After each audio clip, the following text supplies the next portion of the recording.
Hey guys, welcome back to Clownfish TV. This is Neon, and we're going to talk about the continuing rampage of David Zaslav.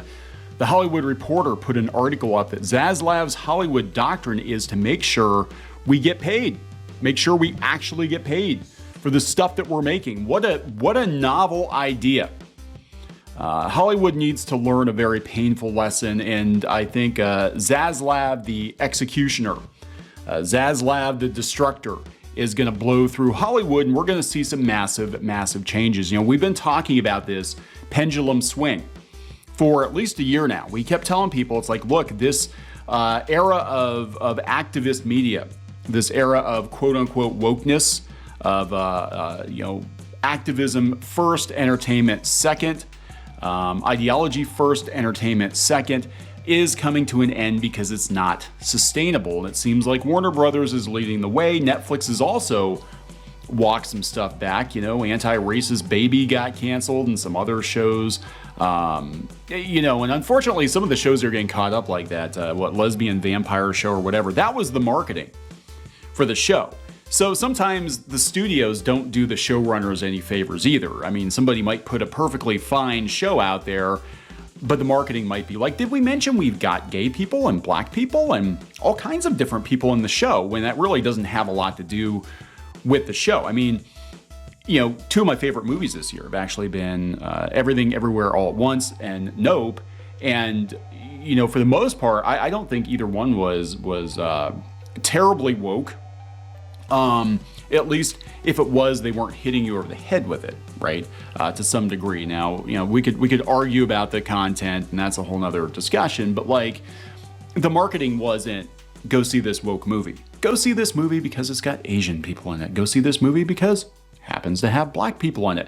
No, they're just like, go see this movie. This one's about aliens, and this one's about Jump in the Multiverse, and both of them, I guess, did okay. I don't know how Nope did. People said it did okay, but not gangbusters. Anyway, the marketing for these shows don't do these people any favors. And, they're going to look at Top Gun. We talked about Top Gun last night. And Top Gun is kind of a return to just pure entertainment. You know, 80s style entertainment. And it's already past Titanic. It's past all of the Disney Star Wars movies except for The Force Awakens. And what is going to happen is eventually all these other studios are going to have to fall in line behind David Zaslav and be like, you know what, we got to make money. At the end of the day, it's, you know, might make some of our 25-year-old activist employees happy if we do Tumblr cartoons, but do they make money? No, they do not. They do not make money. In fact, we lose money on these cartoons. This is why a lot of this stuff is getting canceled as quickly as it is. DC is getting course corrected, and I think the comics section of DC is going to get course corrected massively in the next coming weeks or months. I think you're going to see some major changes with Daddy Zaslav leading the way. I guess he's the new daddy now because Elon backed out of Twitter. Come on, Elon. Come on. Seriously? Anyway, wasn't a good deal. Let's talk about this. Before we get into it any further, please subscribe for more pop culture, news, views, and rants, guys. Over 274,000 subs. Thanks for the support. And speaking of support, we are going to be launching Crimson Wren Volume 1 from Clownfish Studios. Pretty soon, it is a classic adventure. Story by Geeky, script by Geeky and myself. It is the prequel to the Shadowbinders webcomic that we did years ago and that we're going to bring back. We're working on plans to bring it back better than ever. And Crimson Wren is, it's a bit of fantasy, bit of steampunk, a lot of Goonies, a lot of Spielbergian, old school Spielberg influence, drawn by Jose Garcia, an amazingly talented artist who has worked for many animation studios. And it's a comic book, but it looks like a cartoon. And this is about as close as we're probably going to get to an animated series anytime soon, because I don't think Cartoon Network's going to be greenlighting much in the near future. Did a video on that yesterday. So yeah, the Hollywood Reporter, they're calling it out. I mean, everybody's afraid of Zaslav. Zaslav has terrified Hollywood because the money is running out. And they got to return to center. Now, I had a couple people send me some emails regarding Zaslav, and it's pretty interesting. The one email I got, I don't know if they want a hat tip or not. but you know who you are. Sent me an email comparing him to the head of CBS in the 60s, and how they had a lot of like rural comedies, Beverly Hillbillies and Gilligan's Island, shows with mass appeal that still hold up today. And Zaslav seems to be this kind of a guy where he's like, we have to create and maintain IP that has the largest possible audience. We can't make this really niche stuff for a very small audience of Tumblr activists. It doesn't work. It's losing us money. And yeah, we're done. We're done. The pendulum is swinging back hard. So Zaslav's Hollywood doctor makes sure we get paid. The Warner Brothers Discovery chief wants to be the anti-Netflix. Well, Netflix is even walking it back. All in on theatrical, a fan of linear TV, happy to sell content to other players, and focused on the bottom line. In 2022, Zaslav, the CEO of Warner Brothers, is running a scripted powerhouse and betting on movies as a key content engine. Yeah, everybody's like, theaters are dead. Theaters are dead. They're dead because they're putting all their best content on streaming. And he was like, nah, we're going to do theaters. Why? Well, Top Gun did pretty good. You can't use the excuse that people aren't going to theaters anymore. That's what Disney's going to do. Well, people didn't go to theaters. They don't like theaters anymore. They didn't go see Thor. They didn't go see Lightyear. They didn't go see Eternals because they're just not going to theaters because the COVID and the monkeypox might get them. Nah, bullshit. Bullshit. They'll go see movies and they'll pay to go see movies that are good, that they want to see. So his CFO is Gunnar Wiedenfels, and they're vowing to zag when the industry zigs. We have no intention of being beholden to anyone in particular or to a specific business model. Simply put, we're open for business. We are open for business. Zaslav said his plan includes setting a measured goal for streaming subscribers, returning to an emphasis on theatrical releases, and even declaring an openness to licensing content to third parties.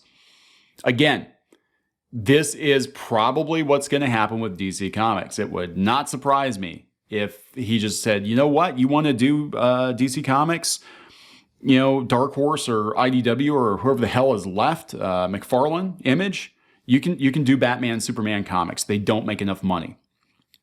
They don't. This strategy positions streaming as just one of many segments of a multifaceted media firm, in contrast to Netflix's all-in model, which is doing so well for them, feeding into the company's plan to find $3 billion in cost savings. What Warner does in the future, said Rich Greenfield from Lightshed Partners, what Warner does in the future, if they can deliver, time will tell, deliver. As it stands, Warner Brothers has been a merged company, Warner Brothers Discovery, for about 4 months. In its first report as a combined entity, the conglomerate reported second quarter revenue of $9.8 billion and a loss of $3.4 billion, alongside $53 billion in gross debt.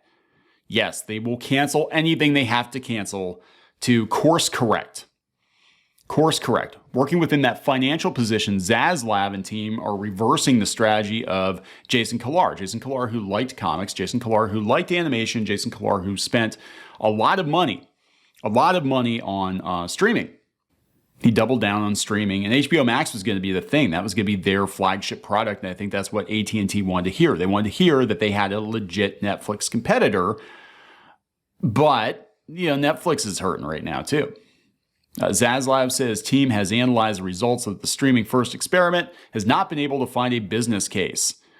Talking about all the cuts, and he said, look, we're not in the business of trying to pick up every sub. They're not looking at just numbers. We want to make sure we get paid.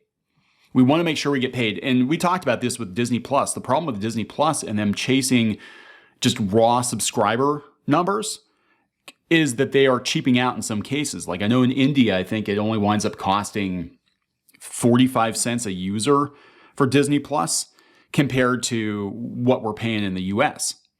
And, and I'm not trying to be a dick, but subscribers in India, Hotstar subscribers per user are not worth as much financially for Disney, but they're going to say, hey, we picked up 20 million subs. Yeah, 20 million subs that aren't really paying a whole lot, that the advertising rates aren't going to be really high because of where they're at, et cetera, right? Okay, so this is interesting. This tells you everything right here. Warner Brothers Discovery is not precious about the content it produces. Zaslav declared that the company will happily sell it to the highest bidder. unlike rivals that have increasingly kept their content for themselves and their streaming services. So somebody could come along and say, hey, we want Scooby-Doo. Okay, how much? How much for Scooby-Doo? $1 billion for Scooby-Doo. Sold. Done. Batman, Superman, maybe. Well, he's got a 10-year plan for DC, so probably not, but other stuff, yeah. So they're talking about big franchises like Harry Potter and DC that they're going to keep them exclusively, but content that could be non-exclusive and have no impact on us, we want to monetize that to drive economic value. So they could be open to licensing out shit that nobody cares about anymore, really. Or, I mean, it's possible that other shows, could be continued or whatever on another platform. I know Squid King is a big fan of Raised by Wolves. He was upset that they cut it at HBO Max. So this way they actually might have a chance of getting it picked up by Netflix, but it's an expensive show, so probably not. All in all, this approach to streaming is pragmatic. Moody's analyst Neil Begley says, adding that Zaslav is still protecting the company's biggest brands while also using them to fund the new offerings. They need the cash flow to fund the transition of the distribution of their content.